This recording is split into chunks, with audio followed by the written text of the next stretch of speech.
नमः शिवाय। हर हर महादेव शंभु। बंधुजनों, शिव मंदिर में कुछ भक्त कई बार जो है वो फल ऐसे चढ़ाते हैं। मैं अपने भाव के हिसाब से आपको दिखाने जा रहा हूँ, किसी का कोई भाव हो सकता है, लेकिन इसके बारे में विचार कीजिए कि ऐसे चढ़ाना सही है कि नहीं। प्रभु ने जो छिलका बनाया है संसार में, प्रकृति में, वो इसीलिए बनाया हुआ है ताकि जो इधर उधर का अगर कहीं नीचे वो चीज़ गिर जाए तो कोई भी दूसरा जो है उसको खा पाए। अब ऐसे अगर आप खोल करके चीज़ चढ़ाओगे तो फिर कोई दूसरा उसको खाएगा। अगर नीचे गिर जाए वैसे ही खुला हुआ ये, तो कहीं ना कहीं ऐसे खुला हुआ फल चढ़ाना, कहने के लोग जाते हैं छिलका उतार करके चढ़ा देते हैं। अगर छिलका लगा रहेगा, अगर वो नीचे भी गिर जाता है, जिसने कभी भी उस प्रसाद को पाना होगा शिव की कृपा से, तो फिर वो उसको छील करके तत्काल खा लेगा।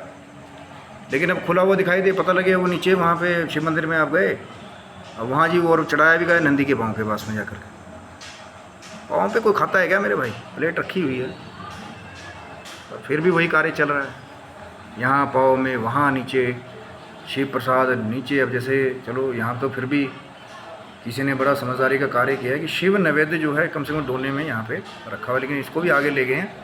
प्लेट रखी हुई है, जब व्यवस्था करने वालों ने उसके अंदर खाने की चीज़ें रखें, थोड़ा सा चढ़ा दिए एक चुटकी लेकर के या थोड़ा सा लेकर के, बस भोग लग गया। जब शिव मंदिर में चीज़ आ गई, यहाँ से एंटर हो गई, तो फिर वो सारा प्रसाद भगवान शिव जी का है, चाहे यहाँ है जहाँ है। तो उसको जो चीज़ है रखने की, उसको प्लेट में रखिए कहीं ना कहीं और सर्कुलेट करेंगे तो हो सकता है अगर एक दो भी इस भाव के साथ अगर सुधर जाएं तो ऐसे जो चीज़ की वेस्टेज है ना, जैसे खुला हुआ है नीचे गिर जाएगा तो कोई नहीं खाएगा उसको, सीधा फिर डस्टबिन में जाएगा।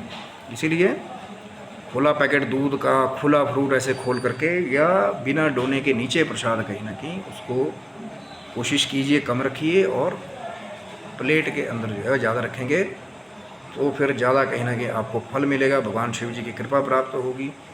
और ये छोटी छोटी गलतियाँ ही कहीं ना कहीं जो है वो बहुत बड़ा डिफरेंस पैदा करते हैं। कितनी तपस्या कर लीजिए, पूजा कर लीजिए, जब ये छोटी छोटी चीज़ों से आप ऊपर उभरेंगे, थोड़ा और संत महात्माओं का जो भाव है प्रकृति हर एक चीज़ के लिए कि कैसे हर एक चीज़ का मान सम्मान करना है प्रकृति में, कैसे हर एक चीज़ का एक मोल जो है वो निकालना है, तो फिर कहीं ना कहीं आपको लाभ प्राप्त होगा। और वही चीज़ फॉलो करते रहेंगे बार बार कि यहाँ नीचे कहीं ना कहीं प्रसाद गिरा देंगे। जैसे वो खोल के अब चढ़ा करके, अब चढ़ाया भी है पर कहाँ चढ़ाना, नहीं चढ़ाना, थोड़ा सा विचार करें। महाराज प्लेट रखी हुई है, उसके अंदर बिल्कुल भाव के साथ शुद्ध साफ तरीके से आपका जो भी प्रसाद नैवेद्य है वो थोड़ा सा लिया, थोड़ा सा चढ़ा दिया भगवान शंकर के आगे, उसके बाद में फिर बाकी जो सारा है चाहे वो वितरित कर दिया। क्योंकि शिव नैवेद्य अगर तो नर्मदेश्वर शिवलिंग है तो फिर चढ़ा हुआ खा सकते हैं, लेकिन अगर नर्मदेश्वर शिवलिंग नहीं है या दूसरे धातु के शिवलिंग नहीं है तो फिर चढ़ा हुआ खाना जो है ना, वो जो दूसरे लोग कहते हैं कि शिव प्रसाद को ग्रहण नहीं करना चाहिए, फिर वहाँ पे वो विचार वाला एक तथ्य बन जाता है।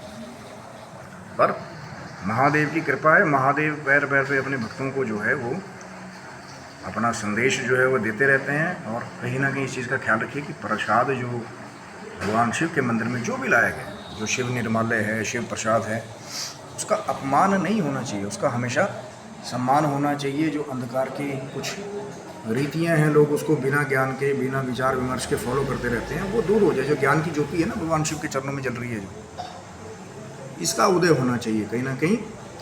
और मैसेज जब दूसरे भक्तों तक भी आप पहुंचा देंगे तो हो सकता है ये जो पद्धति जो लोग बिना, चाहे अज्ञान में, चाहे बिना किसी की चर्चा के जो कार्य होता जा रहा है कि पाँव में प्रसाद रखा हुआ है, इसको जो है वो थोड़ा सा अगर दूर कर देंगे, भैया डोने हैं, प्लेट है, या अगर वो भी नहीं है तो कोई पत्ता ला करके फिर उसके बीच में रखिए, है ना।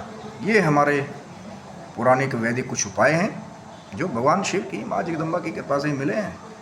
और बताने का उद्देश्य किसी के मन को ठेस पहुँचाना नहीं है, लेकिन कहीं ना कहीं आपको पूरा पूरा फल प्राप्त हो उस उपाय का, इसीलिए कहीं ना कहीं आपको बता रहे हैं, ताकि आपके भीतर भी वो जो शुद्ध भक्ति है कहीं ना कहीं और शुद्ध तरीक़ों से आप उसका लाभ जो है वो प्राप्त करें।